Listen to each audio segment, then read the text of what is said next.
আমার স্ক্রিনে আমি একটু স্ট্রাইপে লগ ইন করবো আপনাদের দেখানোর জন্য আমাদের এজেন্সি কেমন পারফর্ম করছে। সো আমি সাইন ইনে চাপ দিই এবং সাইন ইনে চাপ দেওয়ার পরে একটু লোড হচ্ছে, এখনও লোড হচ্ছে এবং আমরা দেখতে পাচ্ছি যে এখান থেকে আমি অ্যাকসেপ্ট অল দিই। গত 4 সপ্তাহে আমাদের এজেন্সিতে আয় হয়েছে 18,774 ইউরোর মতো। ডলারে কত হয় আমি এক্স্যাক্টলি জানি না, এবং প্রত্যেক মাসে এরকমই হয়, প্রত্যেক মাসে 20,000 25,000 সব টাকা স্ট্রাইপ দিয়ে আসে এরকম না, অনেকে সরাসরি ব্যাংক ট্রান্সফার করে। 5 7 8 10,000 ইউরোর মতো ব্যাংক ট্রান্সফার দেওয়া হয়, বাকিটুকু স্ট্রাইপে রিকারিং সাবস্ক্রিপশনে আসে।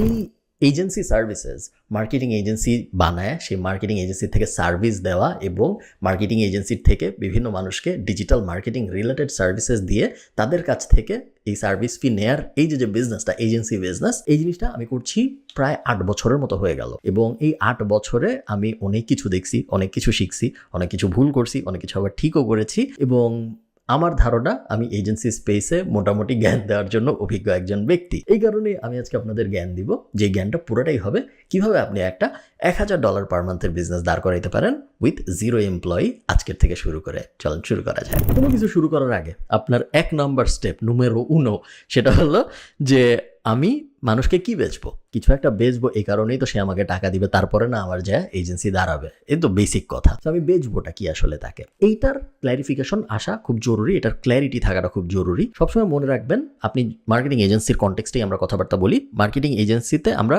অন্য বিজনেসদের বেচি, আরেকটা মানুষকে তো আমরা কখনো কিছু বেচি না, অন্য আরেকটা, এটা B2B সার্ভিস, আমরা অন্যান্য বিজনেসদের বেচি। একটা বিজনেস সবসময় 2টা কারণে টাকা দেয়। একটা কারণ হলো তার নিজের বিজনেস বড় হবে। সো আমার বিজনেসকে সে টাকা দিবে কারণ আমাকে টাকা দিলে তার নিজের বিজনেস বড় হবে, এটা একটা কারণ। আরেকটা কারণ হলো তার সময় বাঁচবে। এই 2টা কারণ মোটা দাগে বলা যায়। এই 2টা কারণ যদি কোনো একটা আপনি ফুলফিল করতে পারেন তাহলে সে আপনাকে টাকা দিবে, কারণ তার সময়েরও অনেক দাম এবং সে আরও বিজনেস পাইলে তো তার অবশ্যই ভালো। সো আপনার ফিগার আউট করতে হবে যে আপনি কি দিতে পারেন তাকে, আপনি কি বেচতে পারেন তাকে, যাতে করে হয় তার সময় বাঁচবে অথবা তার বিজনেস বড় হবে। যদি 2টাই একই সাথে করতে পারেন তাহলে তো খুবই ভালো। যদি 2টাই একই সাথে করা সম্ভব না হয় তাহলে অ্যাটলিস্ট যে কোনো একটা করতে হবে। এবং perceived value of your service, আপনার নিজের সার্ভিসটা সে যখন কিনবে, কেনার সময় তো তখনও তো সে রেজাল্ট পায় নাই। কেনার সময় তার কি মনে হচ্ছে যে এই জিনিসটা কেনার কারণে, আপনার সার্ভিসটা নেওয়ার কারণে তার কত সময় বাঁচবে অথবা তার কত লাভ হবে, এই নাম্বারটা যত বড় হবে, যদি মনে হয় যে তার 1 ঘন্টা বাঁচবে তাহলে সে হয়তো আপনার সার্ভিস নিতেই যাবে না। যদি মনে হয় সপ্তাহে 15 ঘন্টা বাঁচবে তাহলে হয়তো সে নিতে চাবে। যদি তার মনে হয় সে 2টা ক্লায়েন্ট বেশি পাবে, হয়তো সে নিতে যাবে না। যদি তার মনে হয় যে সে 12টা ক্লায়েন্ট বেশি পাবে তাহলে হয়তো সে নিতে চাবে। সো পারসিভড ভ্যালু, তার মধ্যে অ্যাকচুয়ালি কি হবে এটা তো আমরা কেউ জানি না, শুরু করলে বোঝা যাবে। বাট পারসিভড, তার মনে হইতেছে কি যে আপনারটা নিলে তার কি লাভ হবে সময়ের দিক থেকে বা তার নিজের গ্রোথের দিক থেকে, যত বড় আপনি বানাইতে পারেন পারসিভড ভ্যালুটা, তত বেশি চান্স যে সে আপনার সার্ভিসটা নিবে। সো এইটা মানে পিনাকল হিসেবে রেখে আপনি চিন্তা করেন যে আমি এখন ওনাকে কি বেচতে পারি। মার্কেটিং এজেন্সির ওয়ার্ল্ডে যদি আমরা থাকতে চাই, আমরা জানি যে মার্কেটিংয়ের হাজার হাজার সার্ভিসেস আছে। আমরা মানে SEO, AEO, GEO থেকে শুরু করে Facebook ad, Google ad, email marketing, growth hack, lead optimization, lead nurturing, এখন তো AI চলে আসছে। সো AI অপটিমাইজেশন, অনেক সার্ভিসেস আছে যেগুলো সবই ব্রড সেন্সে মার্কেটিংয়ের ভিতরেই বিভিন্ন সাব সেগমেন্টের ভিতরে পড়ে যায়। তো আপনি চিন্তা করেন আপনি কি সার্ভিস দেবেন, ওটা আপনার ভালো মতো পারতেও তো হবে, তাই না স্যার? অনেক সার্ভিসেস আছে যেগুলো ডিরেক্টলি মার্কেটিংয়ের মধ্যে পড়ে না, বাট মার্কেটিংয়ের সহায়ক হিসেবে কাজ করে। যেমন ধরেন ভিডিও এডিটিং সার্ভিস কি আসলে একটা মার্কেটিং সার্ভিস? মনে হয় না। কিন্তু ভিডিও এডিটিং সার্ভিস দিলে তার ভিডিও রেডি হবে, সেই ভিডিও তারপর পাবলিশ হবে। ভিডিও পাবলিশ হওয়া মানে এক ধরনের মার্কেটিং, ওটা ঘুরায় পেছে একটা মার্কেটিং সার্ভিসই। Same goes for graphic design. Graphic design কি নিজে একটা মার্কেটিং সার্ভিস? না। বাট আমি যদি কোনো ক্লায়েন্টের জন্য গ্রাফিক ডিজাইনের কাজ করি, আমার ডিজাইন করা জিনিস যখন সে পাবলিশ করবে কোথাও, তখন তো তার মার্কেটিংই হচ্ছে। সো ওইভাবে চিন্তা করলে এটাও একটা মার্কেটিংয়ে ফেলা সম্ভব। সো আপনার চিন্তা করতে হবে আপনি কি ভালো পারেন, এবং ওই জিনিসটা আপনি যেটা ভালো পারেন ওইটা যদি ওই ক্লায়েন্টকে দিই তাহলে কি উনার গ্রোথ হবে নাকি উনার সময় বাঁচবে। 2টার কোনো একটা যদি হয় তাহলে আপনি ওটা ওনাকে বেচার জন্য যোগ্য। যদি 2টার একটাও না হয় তাহলে আপনি যেটা পারেন ওটা ওনার দরকার নাই, আপনি আরও ভালো কিছু শিখেন। ক্লিয়ার? এখন আমরা সেকেন্ড স্টেপে যাব। সেকেন্ড স্টেপের 2টা সাব সেগমেন্ট। 1 নম্বর সেগমেন্ট হলো ক্রিয়েটিং জেনারেল ভ্যালু, আর একটা হলো ক্রিয়েটিং স্পেসিফিক ভ্যালু। এগুলো সব কিন্তু খুবই পার্সোনাল অ্যাডভাইস আমি আপনাদের দিচ্ছি, যেগুলো আমি লাখ ইউরো জেনারেট করছি মার্কেটিং এজেন্সি থেকে, আমার ব্যক্তিগত জ্ঞান থেকে আমি আপনাদের সবকিছু শেয়ার করতেছি। ক্রিয়েটিং জেনারেল ভ্যালু কথাটার মানে কি? মনে করেন আপনি ঠিক করছেন যে হ্যাঁ আমি ভিডিও এডিটিং সার্ভিস দিব, কথার কথা। এখন আপনার কাজ হবে, জেনারেল ভ্যালু মানে হলো আমি আউট অন দ্য ইন্টারনেট ওয়েবে ভ্যালু সৃষ্টি করব এবং আমি আশা করব আমার ওই ভ্যালু দেখে ক্লায়েন্ট আমার কাছে আসবে। তো আমি যেটা করব, আমি আমার টার্গেট লিস্ট বানাবো 100, 200, 300 পোটেনশিয়াল ক্লায়েন্টের, যেই ক্লায়েন্টগুলোকে আমি চাই ওদের সাথে কাজ করতে। তো আমি লিস্ট বানাইলাম। লিস্ট বানানোর মানে হলো আমি একটা গুগল শিটের ভিতরে তাদের নাম, তাদের ইমেল, তাদের ফেসবুক পেজ, তাদের এক্স অ্যাকাউন্ট, তাদের লিঙ্কডইন সব কিছু সাজায় রাখবো। ওরা যখনই কোনো ভিডিও পাবলিশ করবে আমি ওই ভিডিও ডাউনলোড করব, আমি ওটা আমার মতো করে আবার এডিট করব এবং তারপর আমি আমার প্রোফাইলে পাবলিশ করব এবং ওদের ট্যাগ করব। গোলটা কি? গোলটা হলো ওরা দেখবে যে ওরা যেটা পাবলিশ করছে তার থেকেও কত ভালো একটা জিনিস আমি বানাইতে পারছি। ওদের উসিলায় আরো অনেক মানুষ দেখবে, আরো অনেক পোটেনশিয়াল ক্লায়েন্ট দেখবে যে হ্যাঁ, এই ছেলেটা তো বেশ ভালো, ও ওই বিজনেসটা এই ভিডিওটা পাবলিশ করছিল, কিন্তু ও এটার আরো ভালো একটা ভার্সন এডিট করে নিজের অ্যাকাউন্টেই নিজে পাবলিশ করছে, এটা বেশ ইন্টারেস্টিং, যাই ওর সাথে যাই কাজ করি। এটাকে বলা হলো ক্রিয়েটিং জেনারেল ভ্যালু। আপনি স্পেসিফিক্যালি ওই ক্লায়েন্টের জন্য কোনো কিছু করতেছেন না, আপনি প্রত্যেকদিন 1টা 2টা 5টা ভিডিও উঠাচ্ছেন, নিজের মতো করে এডিট করতেছেন, আরো ভালো বেটার ভার্সন বানাচ্ছেন এবং তারপরে এই বেটার ভার্সন বানানোর পরে আপনি নর্মালি আপনার অ্যাকাউন্টগুলোতেই পোস্ট করতেছেন, ওনাদেরকে ট্যাগ করতেছেন। ওনারা দেখলে খুবই ভালো, ওনারা না দেখলেও অন্যরা দেখলেও আপনার চলবে, কোনো সমস্যা নেই। এটারই জেনারেল ভ্যালু ক্রিয়েশন বলে। জেনারেল ভ্যালু ক্রিয়েশনের কয়েকটা স্টেপ হয়। বেসিক স্টেপ হলো আমি এতক্ষণ আপনাদের যেটা বললাম ওইটা, বাট এটার অ্যাডভান্স স্টেপও আছে। অ্যাডভান্স স্টেপ মানে হলো আপনার যেটা করতে হবে, আপনার এইটার উপরে নিজের অথরিটি বসাইতে হবে। যত বেশি অথরিটি আপনি বসাইতে পারবেন তত আপনার কাছে অর্গানিক ওয়ার্ম লিড আসার প্রবণতা বেশি। আপনি শুধু তার ভিডিও ডাউনলোড করে নিজের মতো করে এডিট করে পাবলিশ করতেছেন, ভালো, বাট এর থেকেও আরো ভালো যদি এটার সাথে আপনি নিজে একটা ন্যারেশন বসান যে এই জায়গায় আমি কেন এটা করছি, ওদের আগে এটা ছিল, আমি এটা করার কারণে কি হবে বলে আমার মনে হয়। নিজের ন্যারেটিভ আপনি বসাচ্ছেন যে কেন আপনি এটা করছেন। এটা যখন আপনি করা শুরু করবেন আস্তে আস্তে আপনার অথরিটি বাড়া শুরু হবে। মনে রাখবেন, content is a big liver. Content যদি আপনি বানান এবং জেনে বুঝা কন্টেন্ট মানে বানানোর জন্য কন্টেন্ট বানানো। আমি এরকম অনেক মানুষ দেখছি যে মার্কেটিংয়ের কিছুই বুঝে না, কিন্তু সে কন্টেন্ট বানাচ্ছে যে মার্কেটিংয়ের জন্য এটা করুন, ওটা করুন, এটা করলে ওটা হবে, ওটা করলে এটা হবে, কারণ তাকে কেউ একজন বলছে যে হ্যাঁ তুমি কন্টেন্ট বানাও তাহলে তুমি ক্লায়েন্ট পাবা, কিন্তু সে আসলে ক্লায়েন্ট পায় না। কেন পায় না? কারণ দেখলেই বোঝা যায় যে সে জ্ঞানের উপরে জ্ঞান দিচ্ছে, সে অ্যাকচুয়ালি কিছু করে দেখাচ্ছে না। তো জ্ঞানের উপরে জ্ঞান দিবেন না, অ্যাকচুয়ালি কিছু করে দেখাবেন। অ্যাকচুয়ালি যদি আপনি কিছু করে দেখান তাহলে আপনার ওয়ার্ম লিড পাওয়ার প্রবণতা অনেক বেশি। জেনারেল ভ্যালু যদি আপনি ক্রিয়েট করার পাশাপাশি আরেকটু ডিপে যাইতে চান তাহলে আপনি যেটা করতে পারেন সেটা হলো creating specialized value. Specialized value বা পার্সোনালাইজড ভ্যালুর মানে হলো আপনি সেম জিনিসটাই করবেন, কিন্তু আপনি পাবলিকলি করবেন না, আপনি গোপনে করবেন। গোপনে করার মানে কি? ধরেন অমুক বিজনেস পোস্ট দিছে তাদের একটা ভিডিও, এখন আপনি ওই ভিডিওটা নেবেন, আপনি আবারও এডিট করবেন ভিডিওটা। এবার এডিট করে আপনি আর পাবলিশ করবেন না, আপনি ডাইরেক্ট ওদের সাথে যোগাযোগ করবেন। কিভাবে যোগাযোগ করবেন? যোগাযোগ করার দুইটা উপায় আমি বলি সবসময়। এক হলো ইমেল, 100% ইউনিভার্সাল, অলমোস্ট সবসময় কাজ করে। ইমেল একটা, এবং চেষ্টা করবেন ডিসিশন মেকারকে ইমেল পাঠাইতে।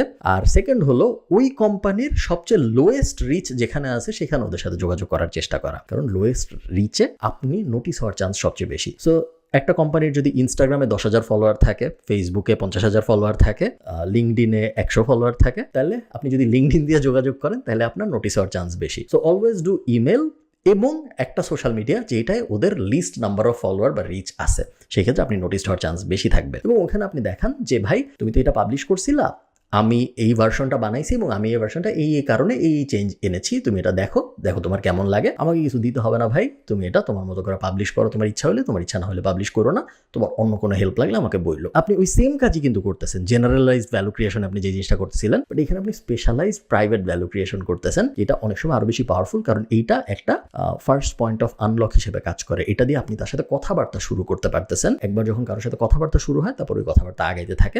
অনেক সময় আমরা অনেকে ক্লায়েন্ট খুঁজে পাই না, কারণ আমরা কথাবার্তা শুরু করা পর্যন্তই যাইতে পারি না। এই ক্ষেত্রে আপনি ওই হার্ডেলটা অ্যাভয়েড করতে পারেন। ওকে, সো আপনি তো এই জিনিস করতেছেন, আপনি রেগুলারলি ভ্যালু ক্রিয়েশন করতেছেন পাবলিকলিও, আপনি রেগুলারলি ভ্যালু ক্রিয়েশন করতেছেন প্রাইভেটলিও। এই দুটা জিনিস করতে থাকলে আপনার স্কিল যদি ভালো হয়, আমি শিওর আপনি $1,000 পার মান্থে পৌঁছে যেতে পারবেন, কারণ $1,000 পার মান্থে পৌঁছাইতে 2-3টার বেশি ক্লায়েন্ট সাধারণত লাগে না। বাট তারপরেও যদি আপনি না যাইতে পারেন যে না ভাই আমি তো 100, 200, 300 এরকম করে ফেলছি, বাট না হইতেছে না, তারপরে আমি পাচ্ছি না, সেই ক্ষেত্রে দুইটা ব্যাপার হইতে পারে। এক, আপনি ভালো মতো স্কিলড না, আপনার ওই ভিডিও এডিটিং দেখে কারো ইচ্ছাই করতেছেন আপনার সাথে যোগাযোগ করতে, কারণ সবাই হয়তো দূর, এটা কি, এটা তেমন কোনো ভালো জিনিস না। সবসময় মনে রাখবেন, কারো এক্সিস্টিং কোয়ালিটি যদি 8 হয় এবং আপনি যদি 9 করে তারে দেখান, তাহলে সে আপনার সার্ভিস নিবে না। এক্সিস্টিং কোয়ালিটি যদি 8 হয়, আপনার 15 করে দেখাইতে হবে বা 14 করে দেখাইতে হবে, তখন তার মনে হবে যে হ্যাঁ এখন আমি সুইচ করি। কারণ সুইচ করা সবসময় ঝামেলা। খুব সহজ একটা উদাহরণ দিই, ধরেন আমার ভিডিও এডিট তো হচ্ছে, এখন আমার এক্সিস্টিং ভিডিও এডিটের কোয়ালিটি মনে করেন 8, এখন আপনি ভিডিও এডিটিং শিখছেন, আপনি দেখছেন যে আমি বলছি যে হ্যাঁ ভ্যালু ক্রিয়েশন করো পাবলিকলি, ভ্যালু ক্রিয়েশন করো প্রাইভেটলি। আপনি প্রাইভেটলি ভ্যালু ক্রিয়েশন করে আমার সাথে যোগাযোগ করলেন যে ভাই আমি আপনার জন্য আরেকটা ভিডিও এডিট করছি, এই হলো আমার এডিট করা ভিডিও। কইরেন না বাই দ্য ওয়ে, আমার দরকার নেই আপনার ভিডিও এডিট, আমি জাস্ট জানায় রাখতেছি এবং এক্সাম্পল হিসেবে বলতেছি ব্যাপারটা। এখন আপনার ওই ভিডিও এডিটের কোয়ালিটি যদি 9 হয় বা 9.5 হয়, আমার ওই হ্যাসেলের মধ্যে দিয়ে যাওয়া সম্ভব না যে আমার এক্সিস্টিং এডিটরকে আমি বাদ দিব, তারপর নতুন একজনরে নিব, জাস্ট বিকজ ও দেড় পয়েন্ট বেশি। কিন্তু এখন যদি হয় যে আমার এক্সিস্টিং এডিটরের কোয়ালিটি 8, আপনি যেটা পাঠাইছেন ওইটার কোয়ালিটি 18, সেই ক্ষেত্রে আমি ওই হ্যাসেলের মধ্যে দিয়ে যাবো যে হ্যাঁ এটা এতই ভালো যে এটা রেসপন্ড না করলে আমার লস হবে। অলওয়েজ রিমেম্বার, আপনার পোটেনশিয়াল ক্লায়েন্ট যে তার যদি মনে হয় যে এই জিনিসে যদি আমি রেসপন্ড না করি তাহলে আমি নিজেই একটা গাধা, তাহলে সে অলমোস্ট সবসময় রেসপন্ড করবে। এবং এই কারণে আপনারা ওই যে হরমোজির যে ফেমাস বই ছিল 100 মিলিয়ন অফার, ওখানে ওটার মেইন পয়েন্ট এটাই ছিল যে এমন একটা অফার তুমি ওরে দিবা যে অফারটায় যদি ও রেসপন্ড না করে তাহলে ও নিজেই গাধা। এবং এই কারণে ওই সময় আমরা অনেক আউটরেজাস অফার দেখছি যে আপনার মার্কেটিং সার্ভিস আমি দিব 3 মাস, তারপরে যদি কাজ না হয় তাহলে তারপরের 9 মাস ফ্রি। এই টাইপ জিনিসপত্র আমরা তখন অনেক হইতে দেখছি, যদি এখন আমরা হইতে দেখি না, অনেকে বুঝছে যে না এগুলা একটা ওভার ইউজড হয়ে গেছে। বাট ওই সময় ওই ব্যাপারগুলো কাজ করে সেম প্রিন্সিপালে কাজ করছে যে তখনই উনি রিপ্লাই করবে, কারণ ওনার তো কোনো সমস্যা নেই, ওনার জীবন তো চলতেছেই ভালো। উনি তখনই আপনাকে রিপ্লাই করবে যখন ওনার মনে হবে যে এটা রিপ্লাই না করলে আমার সমস্যা আছে। এতেও যদি আপনার কাজ না হয়, দুনিয়ায় 3 ধরনের ক্লায়েন্ট পাওয়ার উপায় আছে। ফার্স্ট এটা হলো ওয়ার্ম আউটরিচ, এরপর এটা হলো কোল্ড আউটরিচ, এবং তারপর এটা হলো গিয়ে পেইড অ্যাড। এই তিনটার কোনোটা না কোনোটা আপনার জন্য কাজ করতে হবে। দুনিয়ায় যত কোম্পানি আছে, মার্কেটিং এজেন্সি বলেন, অন্যান্য কোম্পানি বলেন, সবাই এই তিনটার কোনোটা না কোনোটা দিয়ে ক্লায়েন্ট পায়, সবাই পাইতেছে দুনিয়ার। তারপরে আপনি যদি না পান তাহলে আপনি ইমপ্লিমেন্টেশনে সমস্যা করছেন। এই মেথডে কোনো সমস্যা নেই, স্ট্র্যাটেজিতে কোনো সমস্যা নেই, ইমপ্লিমেন্টেশনে সমস্যা আছে। সো ওয়ার্ম আউটরিচ আমার সবচেয়ে ফেভারিট, এবং ওয়ার্ম আউটরিচ সবাই যেভাবে করে আমি ওভাবে করতে রেকমেন্ড করি না। ওয়ার্ম আউটরিচ আমি যেভাবে করতে রেকমেন্ড করি সেটা হলো আপনার বন্ধু বান্ধবকে জিজ্ঞেস করবেন, তাদেরকে কিন্তু আপনার সার্ভিস কিনতে বলবেন না, এটা খুব ভুল একটা জিনিস, এটা কখনোই কাজ করে না। আপনার বন্ধু বান্ধবকে আপনি বলবেন যে ভাই আপনাদের পরিচিত এমন কেউ আছে নাকি যার সাথে আমাকে পরিচয় করায় দিতে পারবেন, যার এরকম সার্ভিস লাগতে পারে। এখানে অবশ্য আরেকটা কথা বলা উচিত, এমন জিনিস শিখেন না বা এমন জিনিস বেচার চেষ্টা করেন না যেটার মার্কেটে আসলে ডিমান্ডই অনেক কম। সো ওয়েব ডেভেলপমেন্ট বা বেসিক এসইও বা গ্রাফিক ডিজাইন, এই টাইপ জিনিসপত্র আসলে মার্কেটে ডিমান্ডই কম। সো একটু বুঝে শুনে ভালো মতো অ্যাডভান্স কিছু জিনিসপত্র যদি শিখেন তাহলে আপনার কাজ অনেক ক্ষেত্রেই সহজ হয়ে যাবে, নাহলে জাস্ট অনেক বেশি করতে হবে, অত সহজ থাকবে না। যাক, আমরা আবার মেইন পয়েন্টে ফেরত আসি। মনে রাখবেন, ওয়ার্ম আউটরিচে অনেকে বলে না যে প্রথমে তোমার বন্ধু বান্ধব আত্মীয় স্বজনকে কিনতে বলো তোমার সার্ভিস, এইটা ঠিক না। আপনি যেটা করবেন, মনে করেন আপনি গ্রাফিক ডিজাইন সার্ভিসেস বেচেন, আপনার কাজ যেটা হবে, আপনি আপনার বন্ধু বান্ধব আত্মীয় স্বজন যত ফোন বুকে দেখবেন যত মানুষ আছে সবাইকে বলবেন যে ভাই আমি এই জিনিস লঞ্চ করছি, আমি এখন থেকে এই সার্ভিস দিব। তোমার পরিচিত এমন কেউ আছে নাকি যার সাথে তুমি আমার পরিচয় করায় দিতে পারবা, যার এই সার্ভিস লাগলেও লাগতে পারে। তুমি জাস্ট আমার সাথে তার পরিচয় করায় দাও, কোনো সমস্যা নেই, এরপরে লাগলে ভালো, না লাগলেও কোনো সমস্যা নেই। তুমি যে আমার সাথে তার পরিচয় করায় দিচ্ছ এতেই আমি খুশি, এবং তুমি যেহেতু আমাকে তার সাথে পরিচয় করায় দিচ্ছ এই কারণে আমি তাকে একটা স্পেশাল ডিসকাউন্ট দিব। এটা হবে আপনার পিচ। এই পিচের পরে 7 দিন পরে যদি সে যোগাযোগ না করায় দেয় এরকম কারোর সাথে, তাহলে আপনি তাকে আরেকটা রিমাইন্ডার দিবেন যে ভাইয়া বা মা বা খালা, আমি 7 দিন আগে তোমাকে বলছিলাম যে আমি এই গ্রাফিক ডিজাইনের সার্ভিস লঞ্চ করছি, এবং তোমাকে বলছিলাম যে আমাকে এমন কারোর সাথে পরিচয় করা দাও তোমার নেটওয়ার্কের, যার গ্রাফিক ডিজাইনের সার্ভিস লাগলেও লাগতে পারে, তুমি তো দাও নাই, আবার এর জন্য একটু মনে করাই দিলাম যে দিবা নাকি। এই জিনিসটা আপনি 2-3 বার করবেন, এখান থেকে আপনার ফার্স্ট 4-5টা ক্লায়েন্ট আসা উচিত। যদি এটা না আসে তার মানে ওয়ার্ম আউটরিচ আপনার জন্য কাজ করতেছে না, সেক্ষেত্রে আপনার কোল্ড আউটরিচে চলে যেতে হবে। কোল্ড আউটরিচ হলো আমি আর চিনি না, তারপরে আমি এর সাথে যোগাযোগ করার চেষ্টা করতেছি যেন সে আমার সার্ভিস নেয়। টাফ জিনিস, কাজ করে না তা না, বাট অনেক স্কেলে করতে হয়। 100 ইমেল পাঠাইলে হয়তো কিছু হবে না, 1000 পাঠাইলে হয়তো কাজ হইতেও পারে, 10,000 পাঠাইলে আরেকটু নিশ্চিত কাজ হবে, 1 লাখ পাঠাইলে হয়তো আরেকটু নিশ্চিত কাজ হবে। তো এটা একটা স্কেলের গেম, আপনি যত বেশি স্কেল করবেন তত আপনার কাজ হওয়ার চান্স বেশি। কাজ হওয়া মানে হলো মিটিংয়ে যাওয়া। অনেকে যে ভুলটা করে তারা ইমেইলে ক্লোজ করার চেষ্টা করে, তারা ইমেল বা হোয়াটসঅ্যাপের মধ্যে ক্লায়েন্টের টাকা নিয়ে নেওয়ার চেষ্টা করে। বাট সবসময় মনে রাখবেন, আপনি যদি নতুন হন, অলওয়েজ প্রক্সিমিটি ইম্পর্ট্যান্ট। আপনি যদি সেই ক্লায়েন্টের সামনাসামনি থাকেন, জুমে না, গুগল মিটে না, সামনাসামনি যদি থাকেন, তাইলে তার আপনার কাছ থেকে কেনার চান্স অনেক বেশি। সামনাসামনি যদি থাকতে না পারেন, সেকেন্ড বেস্ট হইল ভিডিও কল, লাস্ট বেস্ট হইল গিয়ে অডিও কল। চেষ্টা করেন সামনাসামনি থাকার, অথবা অ্যাটলিস্ট ভিডিও কলে থাকার, তাহলে আপনার ক্লোজ রেট অনেক ভালো হবে। এবং এই দুটোর কোনো একটা যদি আপনার কাজ না করে, সেক্ষেত্রে আপনার হাতে লাস্ট একটাই অপশন আছে, সেটা হলো পেইড অ্যাডে যাওয়া। ডিপেন্ডিং অন ইউর সার্ভিস, আপনার পেইড অ্যাডের অপশন মোটামুটি লিমিটেড। সেটা হলো হয় গুগল অ্যাড, অথবা ফেসবুক অ্যাড, অথবা টিকটক অ্যাড। প্রাইমারিলি এগুলাই করে marketing agencies, mostly Google ad করে। কখনো কখনো কেউ টিকটক অ্যাড করে, আমি এগেইন পার্সোনাল এক্সাম্পল বলতেছি। সো ফেসবুক অ্যাড খুব কমই করে, কিছু কিছু মার্কেটে করে। আমরা যেসব মার্কেটে কাজকর্ম করি ওই সব মার্কেটে ফেসবুক অ্যাড খুব একটা চলে না। সবসময় মনে রাখবেন, আপনি যদি বিদেশের মার্কেটে পেইড অ্যাড চালাইতে চান, পেইড অ্যাকুইজিশন মডেল চালাতে চান, অনেক এক্সপেন্সিভ। একটা লিড পাওয়ার জন্য আমরা অনেক সময় $25 থেকে $35 পর্যন্ত খরচ করি। প্রত্যেকটা লিড কিন্তু কাস্টমার হয় না, অনেক সময় 5টা 10টা 15টা লিড এরপরে একটা কাস্টমার হয়। সো একটা কাস্টমার পেতে $400-500 কখনো কখনো খরচ হয়ে যায় একটা ক্লায়েন্ট পেতে। তারপর ওই টাকাটা উঠে আসে 2-3-4 মাস পরে। যে বাট জাস্ট আমি আপনাদের জানিয়ে রাখলাম যে পেইড অ্যাকুইজিশন অনেকের জন্যই খুবই টাফ একটা গেম, বিকজ শুরুর দিকে ইনভেস্টমেন্ট অনেক হাই হয়ে যায়। এই তো, আর তেমন কোনো গোপন রহস্য নাই এর ভিতরে, and just give it time. এই পুরো ব্যাপারটা যদি আপনি ঠিকঠাক মতো করতে পারেন, একজনের পক্ষে কোনো মানুষের সাহায্য ছাড়া $1000 পার মান্থের একটা বিজনেস ইজিলি দাঁড় করানো সম্ভব বলে আমি বিশ্বাস করি। আপনার জাস্ট আমি যে স্টেপগুলো বললাম এই স্টেপগুলো করতে হবে এবং পুরো জিনিসটাকে একটু টাইম দিতে হবে। খুব বেশি ইমপেশেন্ট হয়েন না, but at the same time কাজ স্লো করে ফেললেন না। কাজ অনেক করবেন, বাট একই সাথে পেশেন্স থাকবে, অবশ্যই হবে, না হওয়ার কোনো কিছু নেই। ভালো থাকেন, দেখা হবে পরের কোনো একটা ভিডিওতে। টাটা।